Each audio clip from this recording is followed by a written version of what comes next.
So do you want to know how you can decide if a Turo car makes sense for you? Well, this is my breakdown on my roughly $420 a month net profit system. So you could see across the board how we do it, how you can get a rough idea of costs associated with the car, and how you can plan for that first Turo vehicle to make sure that you are capitalizing on the best opportunity possible.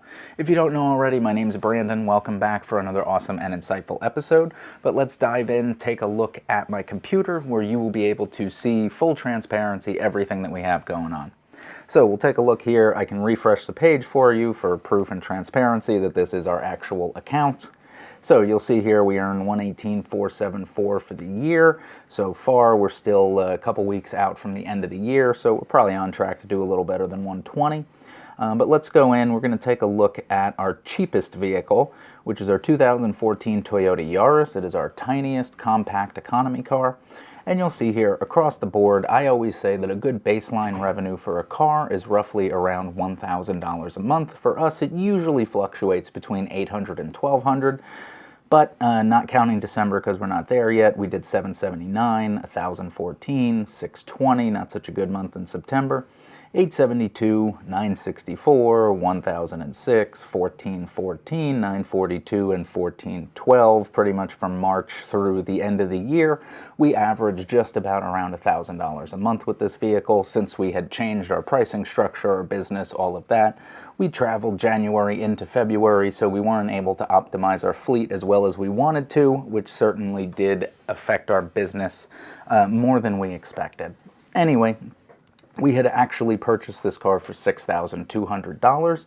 So you could see already this year alone, not counting last year, we purchased it in August, so we had a few months last year as well. But obviously we've already done well more than the car cost, and the maintenance that we did on it has been very minimal. So this is a great example of a good vehicle that has been very good to us. Now, going into how you can look at knowing if a car is going to be good for you. First, if you haven't already, I have created a video on doing an actual inspection of a car that we had purchased, our F-150 pickup truck, which actually turned out to not be the best investment that we've done so far. But now that everything's fixed, hopefully it will be doing a lot better. But anyway, that's a good video where you'll see how we look at a car to see what maintenance has been done, what still needs to be done, and all of that. But a good baseline here, just to go over our expenses, I made a note right here on our baseline costs. Maintenance, we average somewhere around $250 a month. We like to earmark just in case because these are older, higher mileage vehicles. Our cleaning labor, we average about 5 turnovers a month. So in those 5 trips, we will get that $800 to $1,200 average. If it's on the higher side, it might be 6 or 7 trips. If it's on the lower side, it might be 3 or 4 trips. It just depends. But we pay about $20 per clean. So 5 cleans will just earmark about $100 a month. Insurance for liability only, because again, these are cheap cash economy cars. We do $60 a month for the liability only plan. Our parking, even though technically we don't pay per vehicle for parking, what I like to do is divide our office rent by each vehicle. It's actually significantly cheaper than this since we have more than 10 cars and our office rent's about $500 a month. But we earmark about $50 a car just to put aside for parking. Our cleaning membership per car is like $18 and change a month, so I earmark $20 for that. And then our trackers on the car are about $8 a month. That totals $488 a month. I put a 20% buffer for life because I always like to be safe. Is something else going? Is the car having a string of bad luck? Is there something I forgot? Something like that. We earmark about 20%, so about another $96 a month. Puts us at $584 a month. So if the car brings in $1,000 a month, which is roughly due on average, we have a net profit of about $416 a month. And again, 9 times out of 10, it's usually higher than that. It's realistically closer to like 500, 550, something like that. But I always like to give you the worst case scenario and just show you how I'll budget in that scenario. So if you look at it, a car that was, let's say, $6,200, I'll go to the calculator, good old calculator. We'll say $420 a month divided by $6,200. You can see that I'm averaging about 7% a month, Or if we did 420 times 12, oh, that was plus, my bad.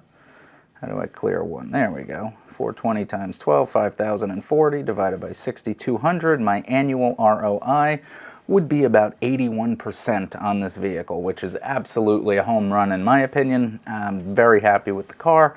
That means the car will be paid off in a year and a few months. Now, I have done an in-depth video on how I buy profitable Turo cars, but just as a real quick refresh, we'll head over to Facebook Marketplace and know that now I do go to the auction, so I'm able to unlock even better value cars. Like we bought a Nissan Altima for like $2,600 or $2,800, which is absurd. So now we're getting cars with a cost basis that's just absolutely insane, and they're reliable and well maintained.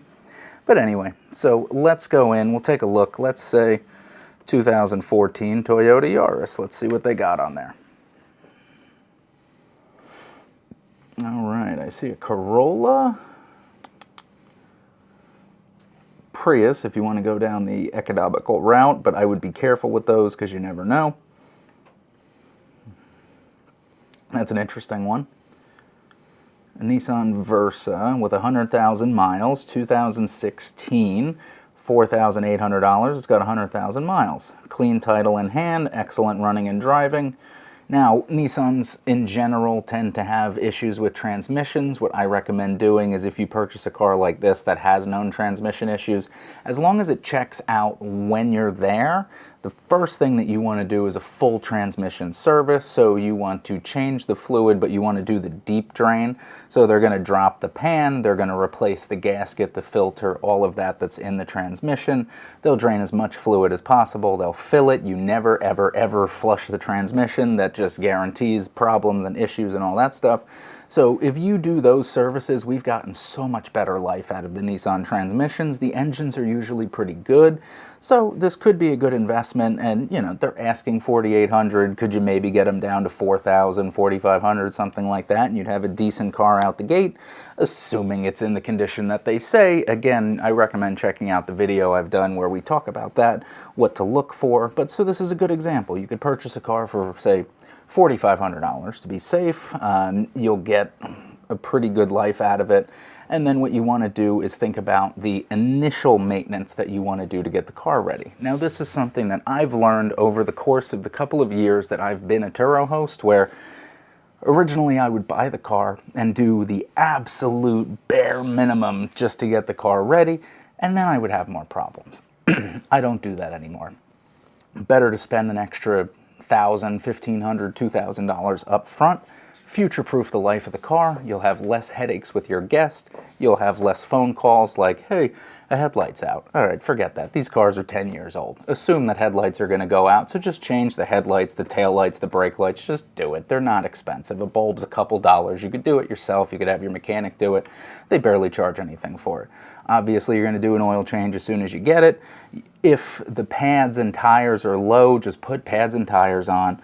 If you have to do the rotors, do the rotors. I try to avoid rotors, so I try to catch the pads early so I can just swap the pads out before the rotors get scarred. So just assume right out the gate, you might want to do a tune-up if it hasn't already been done.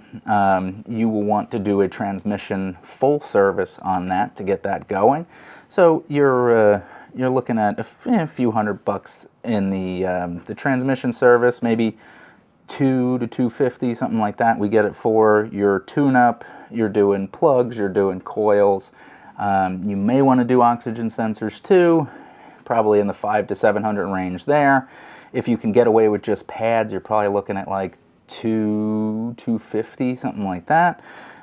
Tires, I always get my tires that are pretty good for about $100 a pop, installed and everything. Stems, so we look about $400 for tires.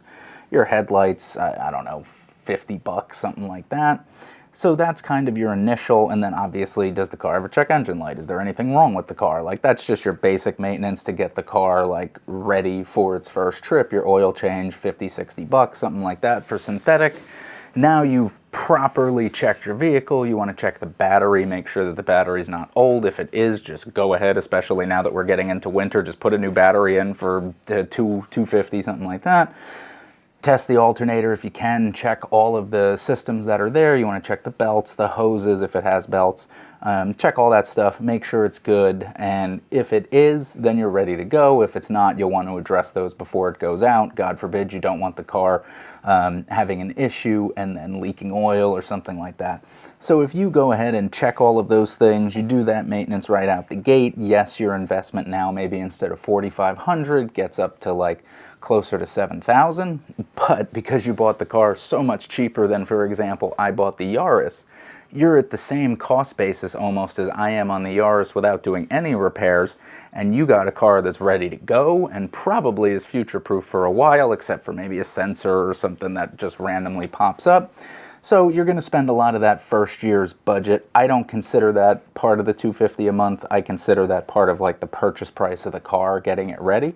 So this car you might be all in for $7,000, but then you've got a clean, easy net profit of $420 a month. But since you future-proof the maintenance, you probably are not going to spend $250 a month on maintenance. You may only spend $100 a month on maintenance, just doing oil changes and regular stuff.